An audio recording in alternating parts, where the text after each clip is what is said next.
एक कार्यक्रम में शिरकत करने पहुंचे राज्य मंत्री ने किसानों के मुआवजे को लेकर कही बड़ी बात। जी आपको बताते चले, राज्य मंत्री दिनेश प्रताप सिंह ने कहा, हमारी सरकार कोरोना काल में भी सेवा कर रही थी और इस दैवीय आपदा में भी किसानों के साथ खड़ी है। मुख्यमंत्री जी ने अधिकारियों को साफ निर्देश दिया है कि किसानों के नुकसान का आकलन करें और उसका ब्यौरा पेश करें। नुकसान के आधार पर किसानों को मुआवजा मिलेगा। राज्य मंत्री ने उद्यान विभाग के अधिकारियों को भी किया है निर्देशित, औद्योगिक खेती में हुए नुकसान की भरपाई के लिए अधिकारी ले ब्यौरा। पंडित दीनदयाल उपाध्याय स्मारक अंतर्गत क्रिकेट प्रतियोगिता में खिलाड़ियों को पुरस्कृत करने पहुंचे थे राज्य मंत्री। खिलाड़ियों को नगद धनराशि के साथ साथ उपहार देकर उनका किया हौसला अफजाई। गुरबख्शगंज के गन्ना काटा मैदान में हर साल होती है प्रतियोगिता। कार्यक्रम था क्रिकेट का, उसका क्या है मतलब? हमारे इस 57 विकास खंड के प्रमुख जी श्री उमेश प्रताप सिंह जी द्वारा पंडित दीनदयाल उपाध्याय स्मारक टूर्नामेंट आयोजित किया गया, जो लंबे समय तक चला। कई जनपदों, कई प्रदेशों के खिलाड़ियों ने इस मैदान में, रायबरेली के मैदान में प्रतिभाग किया और बड़ी दूर तक इस फील्ड का नाम, इस क्षेत्र का नाम हमारे प्रमुख जी द्वारा गया।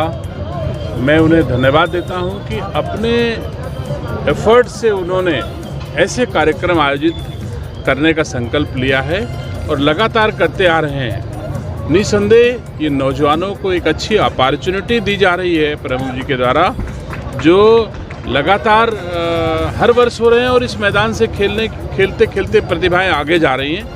तो हमारे लिए निसंदेह प्रमुख जी का एक कंट्रीब्यूशन समाज के लिए एक बहुत बड़े एसेट्स के रूप में है। मैं उन्हें धन्यवाद देता हूं और वो खिलाड़ी जो हमारे इस मैदान में रायबरेली में आए हैं, मैं उन्हें बहुत बहुत बधाई देता हूं, शुभकामनाएं देता हूं। ईश्वर से प्रार्थना करता हूं कि हमारे इस गन्ना काटा मैदान से निकल करके और बड़े बड़े स्टेडियम्स में खेलें, जहां हमारे क्षेत्र का, हमारे जनपद का, हमारे प्रदेश का, हमारे देश का नाम रोशन करें। सर, अभी यहाँ और आप सूबे के इसमें मंत्री भी हैं, तो इन प्रतिभाओं को निखारने के लिए क्या कोई कदम आप उठाएंगे? निसंदेह मैंने कहा था अभी कि हमारे प्रदेश के माननीय मुख्यमंत्री जी ने अभी आज ही उन्होंने खेल प्रतिभाओं को प्रमोट करने के उद्देश्य से कई घोषणाएं की हैं और मैं उम्मीद करता हूं कि हमारे मुख्यमंत्री जी का ध्यान लगातार इस ओर जा रहा है और लगातार खेल की गतिविधियां पहले से बेहतर हमारे प्रदेश में हो रही हैं। तो अपॉर्चुनिटी तो हमारी सरकार लोगों को दे रही है, प्रतिभाओं को तराशने और बढ़ाने का काम हमारी सरकार कर रही है। रायबरेली में कोई स्टेडियम या इस तरह से कोई योजना आप? रायबरेली में स्टेडियम है और छोटे छोटे स्टेडियम्स जहाँ जहाँ आवश्यकता होती है हम लोग कर रहे हैं। हम लोग ओपन जिम्स और इस तरह के काम कर रहे हैं। पूरे घर गांव में लगभग करने का प्रयास कर रहे हैं, जहां से बच्चों के स्वास्थ्य और ऐसी एक्टिविटीज़ खेल वाली जो गांव में विकसित हों और उनको धीरे धीरे बड़े मैदान, बड़े स्टेडियम मिले। सर, एक बात और, ओलावृष्टि में सरकार ने भी राहत देने का काम किया, तो कैसे उनको राहत मिलेगी किसानों को? देखिए, हम आप सब लोग इस बात से सहमत होते हैं कि दैवीय आपदा पर किसी का नियंत्रण नहीं है, चाहे वो सरकार हो चाहे किसी का। लेकिन दैवीय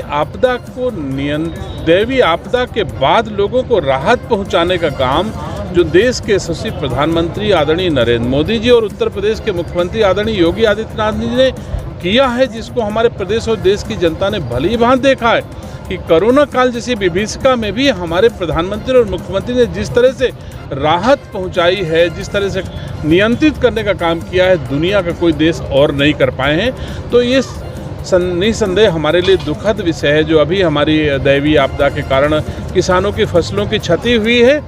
राज्य सरकार ने निर्देश दिए हैं कि यथाशीघ्र आकलन करके, क्षति का आकलन करके और सरकार उन किसानों को उनकी क्षतिपूर्ति तुरंत पहुंचाए और मैं उम्मीद करता हूं कि इसमें कोई हीला हवाली नहीं होगी। जो क्षति हुई होगी हमारी सरकार किसानों को तुरंत भरपाई करेगी। आपने कोई निर्देश अधिकारियों के यहाँ पे दिया है?